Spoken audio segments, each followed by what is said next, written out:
Vous savez, des chroniques sur du matériel de chasse puis de pêche, on vous en fait, puis pas à peu près, parce que c'est du matériel que vous vous servez dans le bois à côté d'embarrure. Mais s'il y a une chose qui rallie l'ensemble des utilisateurs de la forêt, que ce soit un chasseur, un pêcheur, un randonneur, un plaisancier sur l'eau ou un quoi que ce soit, c'est l'utilisation de cordes. Puis au moment où est-ce qu'on a de la misère à se souvenir de nos nœuds, nos simples nœuds pour aller à la pêche, bien de la corde, là, on a vu des trucs assez champêtres en termes de nœuds qui tiennent pas tout à fait la route, puis pas tout le temps. Après ça, il y a de manager ces cordes-là, ça devient compliqué.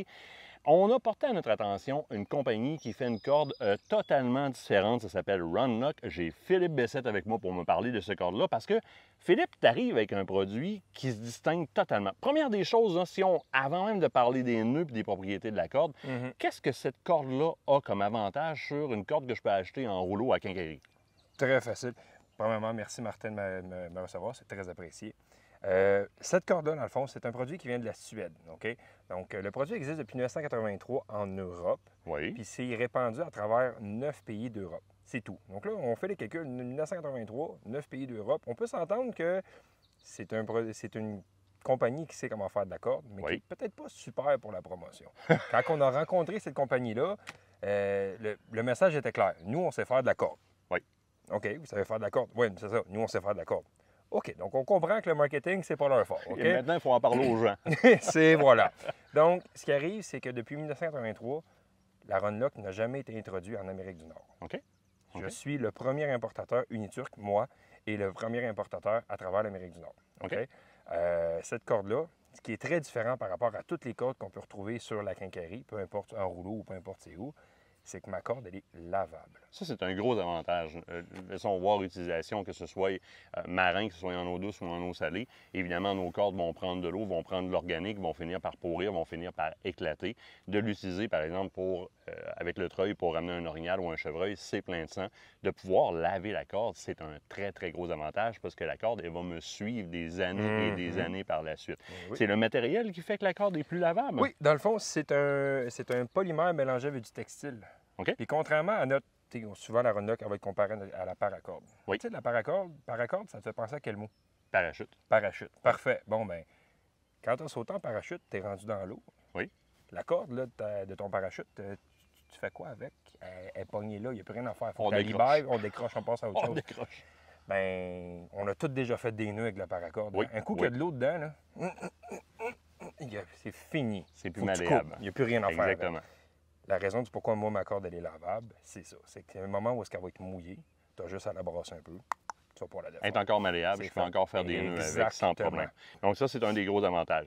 L'autre avantage majeur, tout le monde, puis ça, on arrive en pourvoirie, on arrive n'importe où, de regarder souvent les plaisanciers faire les nœuds d'amarrage. C'est compliqué. Là, c'est comme, mais qu'est-ce qu'il est en train de faire là? Il ne sera pas capable de se détacher. On essaie d'y montrer des nœuds, il ne s'en souvient pas. De se souvenir des bons nœuds aux bons endroits, d'un fois par souci de sécurité, parce qu'on peut se blesser si on a des mauvais nœuds, par souci de ne pas perdre mon embarcation ou pas perdre un gibier ou pas briser une corde, parce que un mauvais nœud va même affaiblir une corde, bien, on oublie l'utilisation de la corde puis on trouve d'autres solutions. Là, la Runlock arrive avec, puis moi, c'est mon gros point, un système qui me permet de pas me casser le bicycle avec les nœuds, mais vraiment pas. Mais je veux que tu me parles de cette particularité-là, parce que c'est là où est-ce qu'on va mettre beaucoup de temps. C'est parfait. Alors, la corde, c'est pas une corde, en fait. C'est deux cordes qui est préloupée comme ça. À la longueur. Donc, partout c'est haut, partout, toute la longueur, on a des trous. L'avantage qu'on a, c'est quoi? Écoutez, la génération d'aujourd'hui est simple, hein? Elle est paresseuse. Oui. C'est très de base. Aujourd'hui, vous allez voir un jeune de 8 ans, puis il va avoir de la misère à attacher ses souliers. C'est pour ça qu'on a tous des velcro à cette heure sur nos souliers. Exactement. Je m'excuse, mais c'est la réalité. Donc, un système de corde qui fonctionne avec 4 nœuds est beaucoup plus rentable et vraiment, c'est une vision pour le futur par rapport aux prochaines générations. Mais je me trompe-tu ou avant même de faire un nœud? Si je regarde ta corde, la manière qu'elle est amanchée, avant même de faire un nœud, le système de loop me permet d'accrocher la corde à peu près n'importe où, sur un amarrage, sur un crochet. C'est bien ça. Hein, la branche qui est là. On peut tout simplement passer, oui. on peut tout simplement la passer dedans, littéralement.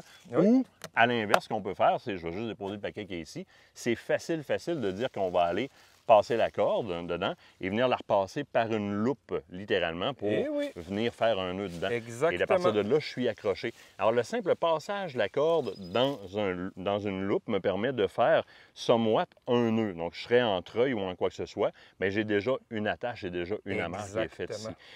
Après ça, on va parler des nœuds. Mais juste ça, là, juste cet accro-là, ça fait toute la différence. Ça, c'est un des 4 nœuds. OK, c'est un des 4 nœuds. Parfait. Ça, c'est un des 4 nœuds. Ça, c'est le nœud coulant. Fait que tu viens de faire ton nœud de pendu, ça, c'est 1 sur 4. Fait qu'il nous reste encore 3 nœuds qu'on peut faire avec. Il en reste 3 autres qu'on peut faire avec. Puis je vais t'en montrer un deuxième qui est très simple. Vas-y. Les autres, ça va être une bataille pour une autre fois, mais on prend la corde, on choisit un trou. J'ai choisi celui-là ici. On passe de 1. Oui. On laisse un trou passer. Je pourrais en laisser passer 5 si je voudrais. Je repasse dedans et je tire. Et voilà. Je viens de faire ma loupe. C'est aussi simple que ça. C'est aussi simple que ça. Là, on est capable d'accrocher sur quelque chose de plus gros facilement. Maintenant, rapidement, les modèles, parce que je vais te proposer dans des prochaines chroniques de faire du cordage sur, par exemple, une embarcation et sur un VTT.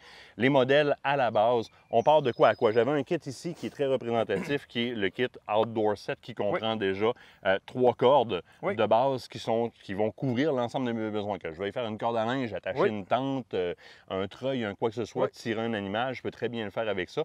Mais on part de quelle grosseur à quelle grosseur pour à peu près quelles applications dans Runlock? Écoute, on part de la numéro 4 qui est comparative à de la ficelle. Je peux monter jusqu'à de la 20. Puis je vous dirais même que Runlock, on bâtit de la numéro 40. OK. Par contre, la 40, ça, c'est sur précommande, c'est plus compliqué un petit peu. Mais de la 20, de stock de base, de celui-là ici, on a de la 4, on a de la 8, on a de la 16. On parle de force de 340 livres, 670 livres, puis 1250 livres. On n'a plus de casse-tête. Et ça, la force n'est pas calculée sur la longueur de la corde, mais sur le latéral. Dans un trou, sur le côté comme ça. C'est ce Donc qui est la force n'est excessivement pas comme ça. C'est vraiment comme ça. Je peux facilement trouver Runlock chez les marchands. Si le marchand ne l'a pas, je peux lui demander pour qu'il commande parce qu'il vous connaît. Les marchands vous connaissent. Il y a plusieurs kits qui sont préassemblés. Donc, il y a un kit Hunter, il y a les kits Outdoor. Il y a plusieurs kits comme ça qui nous permettent d'avoir un échantillonnage. C'est quoi, à peu près 10 mètres, les cordes? Vois-tu, là, celui-là, ça, c'est le kit de 3. Donc, la numéro 4, tu as 7 mètres. La numéro 8, tu as 5 mètres. Puis la numéro 16, tu as 3,5 mètres. OK. Donc, déjà préassemblé comme ça en kit. C'est pas mal l'idéal. On met ça dans les bagages comme on met la trousse de premiers soins parce que de la corde, on peut en avoir besoin de n'importe où. Philippe, un gros merci pour l'introduction. Merci beaucoup, on va inviter les gens à taper Runlock sur Google ou à demander à leur fournisseur, littéralement, donc leur magasin de chasse et de pêche. Sinon, Philippe Bessette sur Facebook, ça se trouve quand même relativement facilement. Il va vous guider sur où aller pour acheter votre Runlock super facilement. Mais moi, je vais t'inviter à d'autres chroniques parce que ça me tente d'essayer ça sur bateau, VTT, etc. Un gros merci, Philippe. Merci beaucoup, Martin, j'apprécie.